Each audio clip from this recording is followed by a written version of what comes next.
Bonjour à tous les membres des forces de défense et de sécurité. Aujourd'hui, nous sommes au 13 mars 2025. Je voudrais une fois encore parler à tous les militaires du Togo. Il est bien vrai que certains diront que je parle trop, ou du moins pour moi, c'est l'armée que je regarde tout le temps.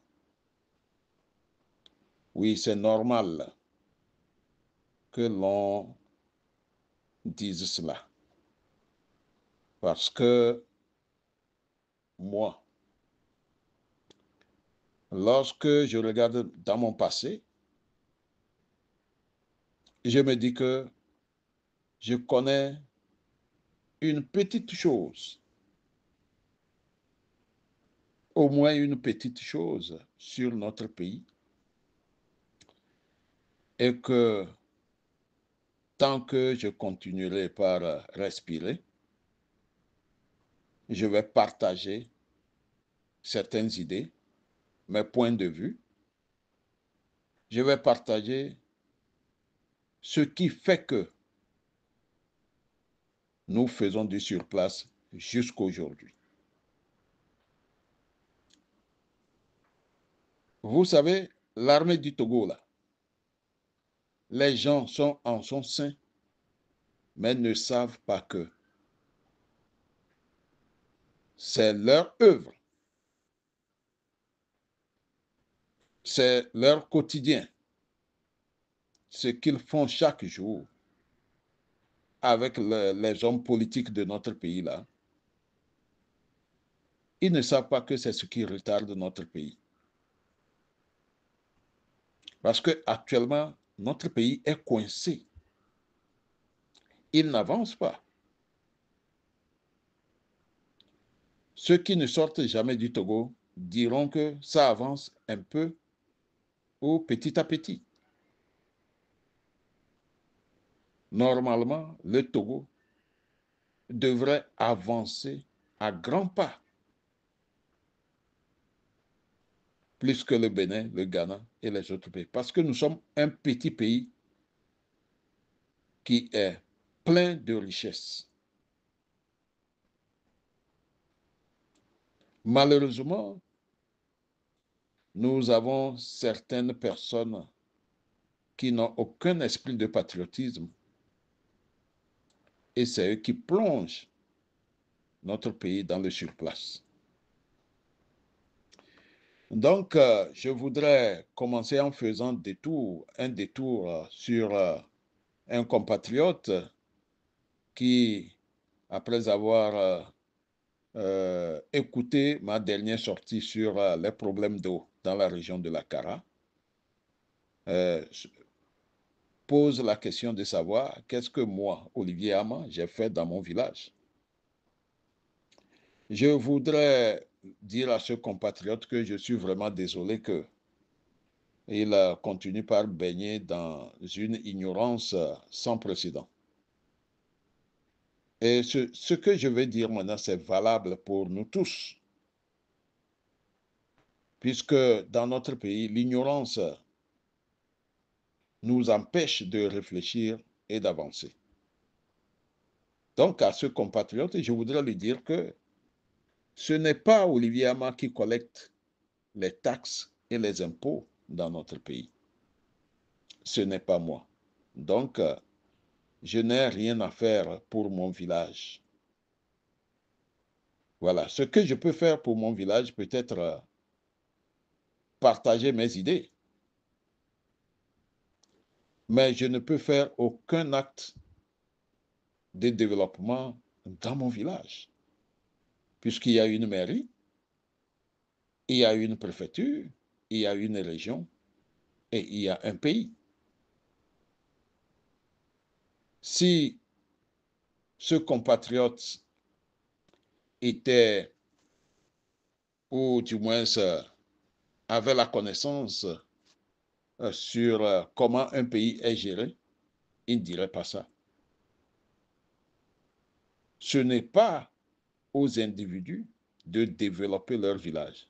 C'est à l'État, c'est à la région, c'est à la préfecture, c'est à la mairie de le faire. Donc, dire que qu'est-ce que moi j'ai fait pour mon village, je pense que c'est des choses qu'il ne faut plus dire. Et si vous manquez de connaissances dans ce domaine, je pense qu'il est temps d'aller à l'information, de chercher à s'informer par rapport à la gestion d'un pays jusqu'à la gestion d'un village. Néanmoins, je remercie ce compatriote parce qu'il m'a permis de dire quelque chose par rapport à la gestion de nos villages, voire de notre pays. Parce que c'est les taxes qu'on collecte à tous les niveaux, les taxes de marché, les taxes sur les entreprises, les taxes sur les véhicules, les taxes sur les maisons, les taxes sur beaucoup de taxes. C'est avec ces taxes-là, ces impôts-là, qu'on développe un pays, voire développer un village. Merci quand même. Maintenant, je voudrais revenir sur la question de l'armée par rapport aux lois de la République. Voilà. Vous savez, les forces de défense et de sécurité sont composées des militaires, des gendarmes et des policiers. Donc, je voudrais scinder ces forces de défense et de sécurité en deux. D'une part, les militaires qui sont chargés de défendre l'intégrité territoriale contre tout envahisseur. Et la police et la gendarmerie, c'est une force à part qui s'occupe, ou du moins qui sont chargés de la protection des personnes et des biens à l'intérieur des frontières. Et en même temps, ils sont chargés aussi de veiller à l'application des lois de la République. Ce volet n'est pas connu en tant que tel. Et surtout dans notre pays, le Togo, on tente toujours de ne même pas évoquer ce volet-là. Parce que on veut maintenir les gens dans l'ignorance totale, dans l'obscurité. On veut maintenir les forces de sécurité, surtout la base, dans l'obscurité. Puisque, étant donné que la gendarmerie et la police sont chargés de veiller à l'application des lois de la République, donc on doit normalement former les gendarmes pour mieux gérer, ou pour gérer, en tout cas les anciens savent ce qu'il faut faire de ce volet-là. Vous savez, un pays est régi, plutôt un pays est assis sur des lois. Et la loi, elle est valable pour tous les citoyens du pays. Et quand on prend le cas du Togo, par exemple, et les autres pays civilisés,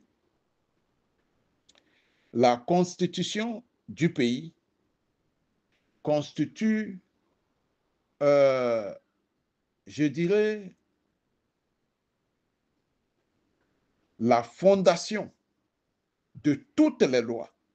La constitution est et demeure la fondation de toutes les lois de la République.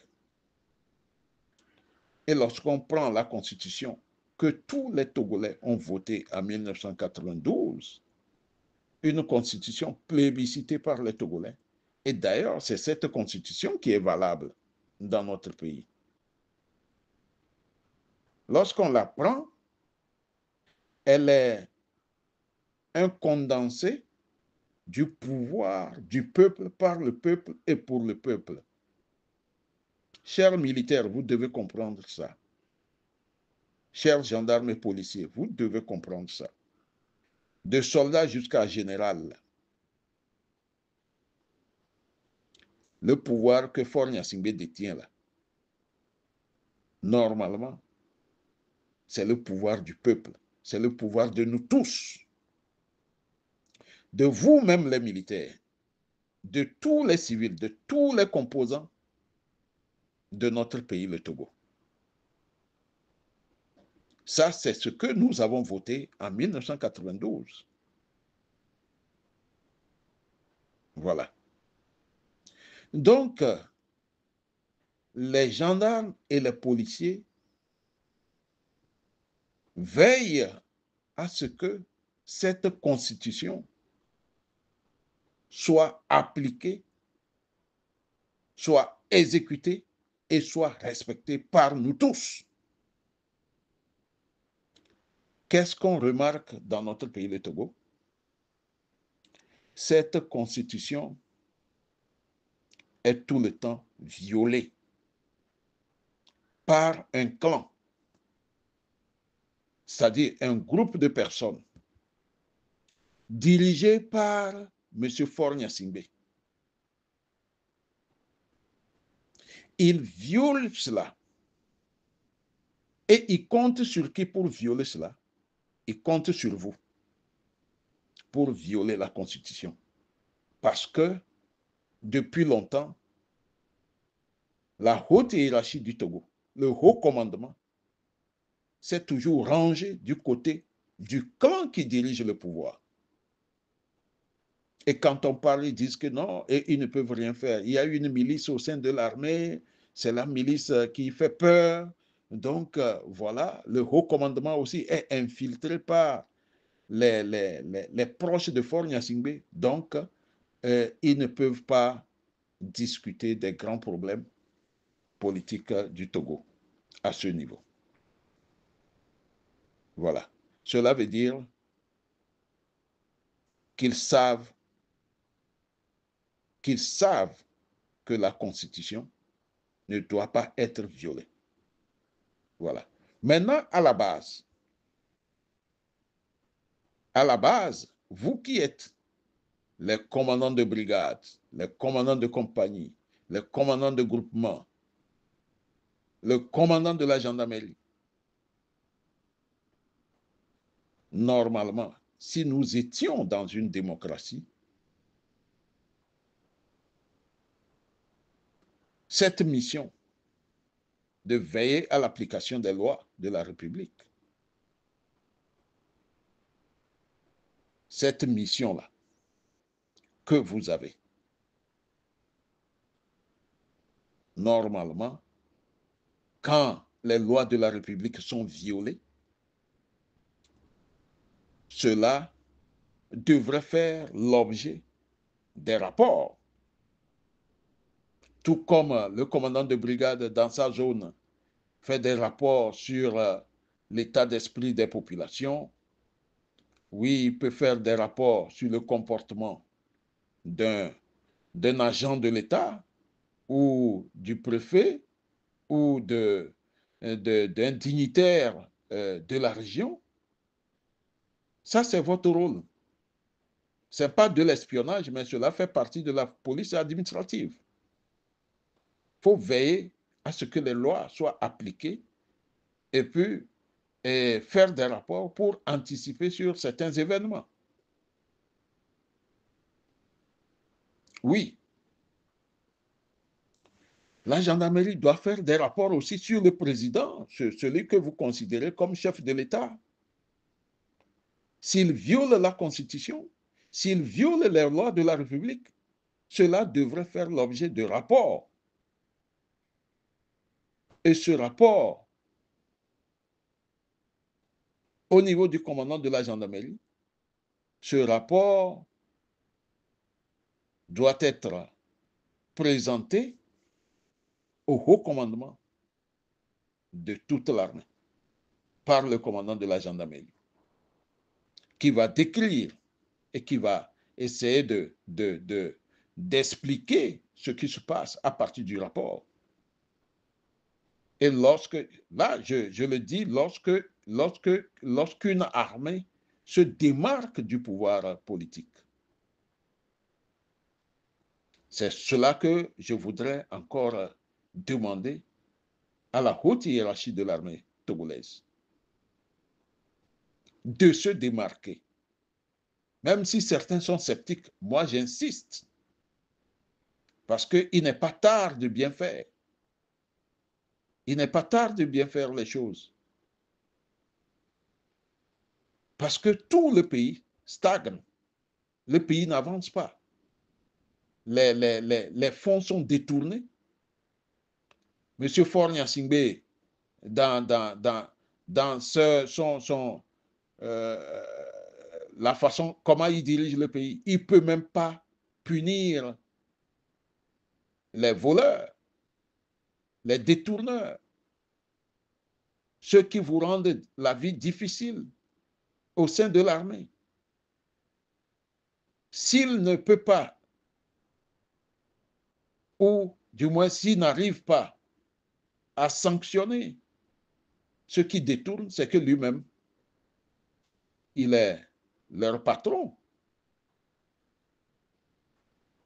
S'il a cette faiblesse, aujourd'hui au niveau de l'armée, vous n'avez pas de logement. On apprend aussi que vos tenues sont payées. Vous-même, vous payez les tenues. Vous souffrez. Vous n'exercez pas votre mission dans de bonnes conditions. Les salaires sont maigres. Au même moment, les colonels et les généraux, puisque c'est là-bas que le haut commandement,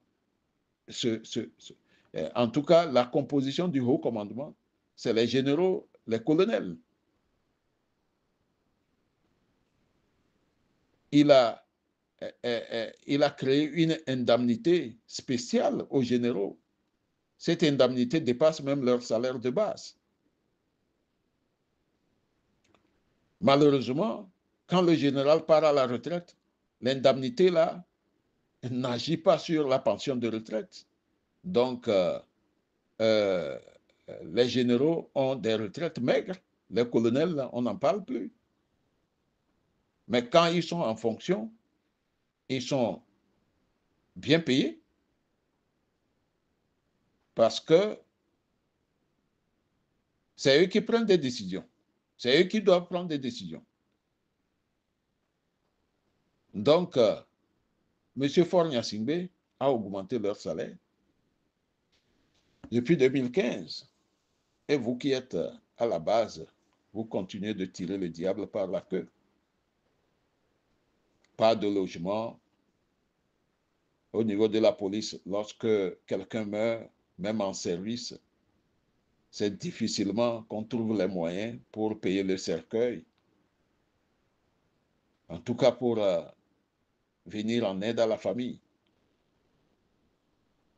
Le sergent-chef qui est mort, le sergent-chef de police qui est mort à Sokodé, il y a pas longtemps, nous avons appris que la police n'a remis que 15 000 francs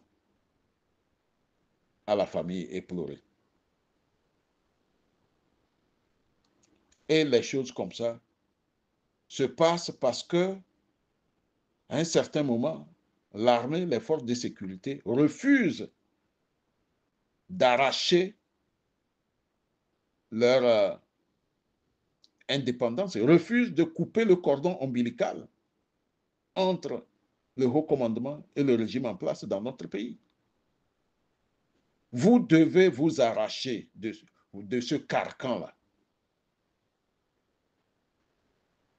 Vous devez tout faire pour vous démarquer du pouvoir politique.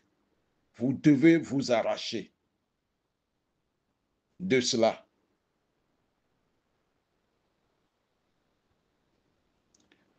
Donc, je continue en disant que lorsqu'une loi est violée, la gendarmerie, la police, vous devez faire des rapports. Je sais que aujourd'hui, c'est difficile, ça ne peut pas se faire, puisque le haut commandement et le régime en place, c'est des frères siamois. Alors, mais à un certain niveau, il faut sortir de ce carcan. Même si c'est, comme on le dit souvent, on ne peut pas faire des omelettes sans casser les œufs. Vous ne pouvez pas demeurer dans cette situation depuis 1967. Aujourd'hui, le monde progresse à grande vitesse. Vous ne pouvez plus continuer par rester en arrière, ou vous ne pouvez plus être à la traîne. Le rôle de la gendarmerie et de la police, c'est de donner des informations confidentielles, des informations secrètes, plutôt, au haut commandement. Normalement, dans une démocratie, c'est comme ça. Pour anticiper sur des événements qui, des fois, découlent de la violation des lois de la République. Ces événements qui peuvent entraîner des affrontements, des conflits sociaux, en tout cas sur le plan politique, la violation de ces lois, cela peut entraîner même des révoltes au niveau de la population. Au niveau du Togo, la violation, là, elle est permanente. Tout est violé. Tout est violé. Et l'armée du Togo, que certains considèrent comme une milice parce qu'elle ne fonctionne pas comme cela se doit. Elle ne se démarque pas du pouvoir politique. Il y a de ces violations permanentes et le haut commandement se range du côté du pouvoir. On ne sait pas, c'est parce que c'est le médefrérisme ou je ne sais quoi. Alors que le monde évolue. Il faut sortir de ce carcan. C'est urgent. Parce que vos familles en souffrent. Vos enfants en souffrent. Vos enfants qui sont dans les universités de Lomé et de Kara. Il n'y a pas de bourse. C'est des problèmes. C'est parce que vous ne dites rien. Vous contribuez avec le pouvoir en place à réprimer les populations quand elles réclament leurs droits. Ce qui est encore grave, lors des grands rapports des forces armées togolaises, on dirait que celui qui dirige le pays vous exhibe. Il vous exhibe pour intimider, menacer ses adversaires politiques. Et vous, en retour, les forces armées togolaises, vous écrivez des motions de soutien et de fidélité.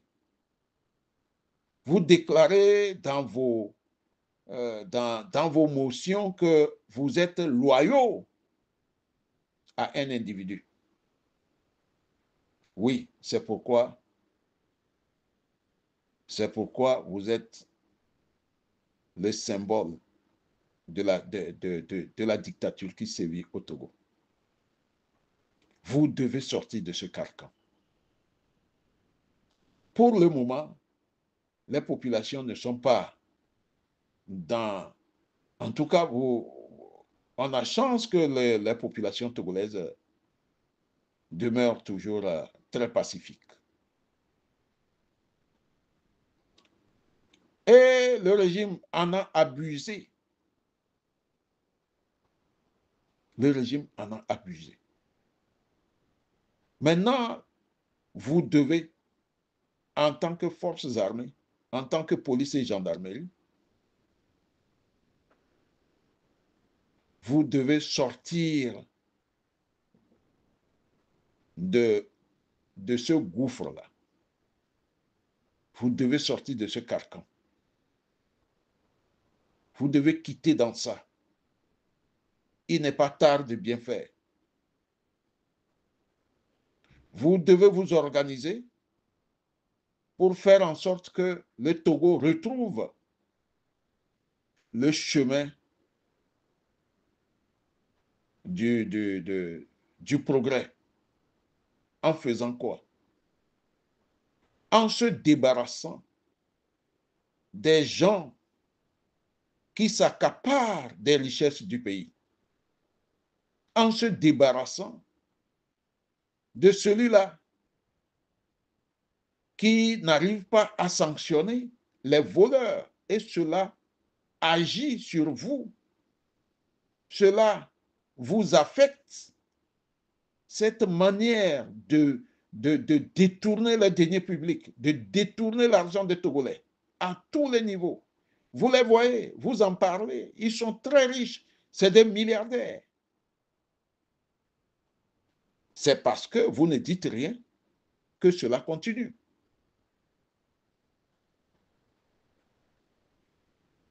Et celui qui dirige le pays, il n'est jamais là. Voilà, vous regardez aussi les réseaux sociaux,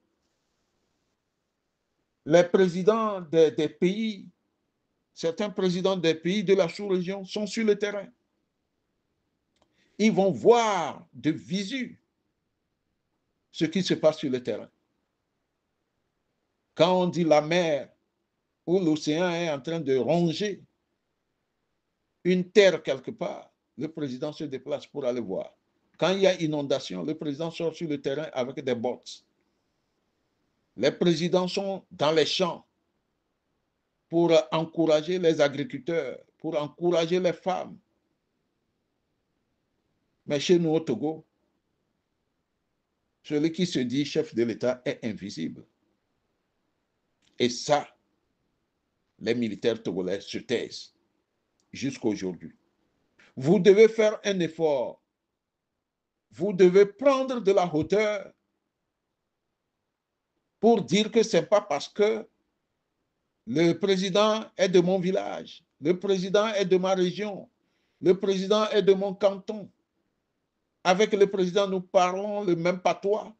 Donc, je suis obligé de me taire ou de le suivre dans ces dérapages. Ce n'est pas normal. Un militaire doit être patriote. Le militaire, c'est le pays d'abord. Le militaire est fidèle à la nation. Il est fidèle à la patrie et non fidèle à une personne, fidèle à un individu. Non. Vous devez sortir vous devez quitter cela. Vous devez quitter ce carcan-là. Quand nous écoutons les jeunes militaires se plaindre, ça fait mal que le Togo doté de ses richesses, le Togo est bien doté des richesses stratégiques. Malheureusement, ça ne nous sert pas. Ça sert à corrompre les gens sur le plan international. Ça sert à s'enrichir, ça sert à voyager, ça sert à avoir des milliers de maîtresses. C'est la bamboula avec l'argent du pays. Alors que mon compatriote à Elavagnon n'a même pas le minimum. Il n'a pas d'électricité, il n'a pas d'eau potable. Mon compatriote dans les savanes n'a pas d'électricité, n'a pas d'eau potable. Et plus grave, la région de celui qui dirige le pays, il y a plus d'1 million de personnes qui n'ont pas d'eau potable. pour l'électricité, je sais qu'il y a plein de villages chez nous au Togo qui n'ont pas d'électricité. Alors que dans la sous-région ici, il y a les pays dans lesquels aucun village ne manque d'eau, aucun village ne manque d'électricité. Même la gestion de l'eau et la gestion, oui, de l'eau dans les villages, c'est les CDQ ou les mairies qui les gèrent. Nous devons faire beaucoup d'efforts dans notre pays, surtout les forces de défense et de sécurité. Vous êtes des gardiens du temple. Normalement, c'est vous qu'on doit voir pour ne pas violer la loi. On a toujours ce terme-là dans la bouche, que la peur du gendarme est le début de la sagesse. Vous êtes des gardiens du temple. Et aujourd'hui, vous n'êtes même pas considérés par le clan qui dirige le Togo. On ne vous considère même pas. Quand les populations sont dans les rues, ils sont dos au mur, on vous appelle et vous, dans l'ignorance, vous venez, vous massacrez tout. Et le pays recule parce que les bras valides ont quitté notre pays. Ils sont dans les pays voisins, en train de contribuer au développement de ces pays-là. Ils sont dans le Sahel, en train d'enseigner nos frères du Sahel. Ils sont en Afrique centrale, en train de contribuer à développer les pays de l'Afrique centrale. Et les plus courageux sont en Amérique, en France, en Allemagne, parce qu'ils bravent tout le temps le froid pour travailler pour ces pays. Alors que notre petit Togo là, quand vous sortez de Lomé un peu, à Zanguera, c'est la catastrophe. À Agoué-Kitidjan, c'est la catastrophe. À Djagblé, c'est la catastrophe. Il n'y a aucun projet de développement, il n'y a rien. On fait une ou deux routes, on crie sur tous les toits qu'on est en train de développer notre pays. Alors que quand vous voyez le Togo à l'œil nu, la misère est visible. La misère est dans tous les visages. La misère est dans la rue. Quand vous voyez l'état de nos maisons, c'est la misère. Cela montre que notre pays est dans la misère totale. C'est vous, les militaires, c'est vous qui devez changer cela. Parce que vous avez les moyens de changer cela.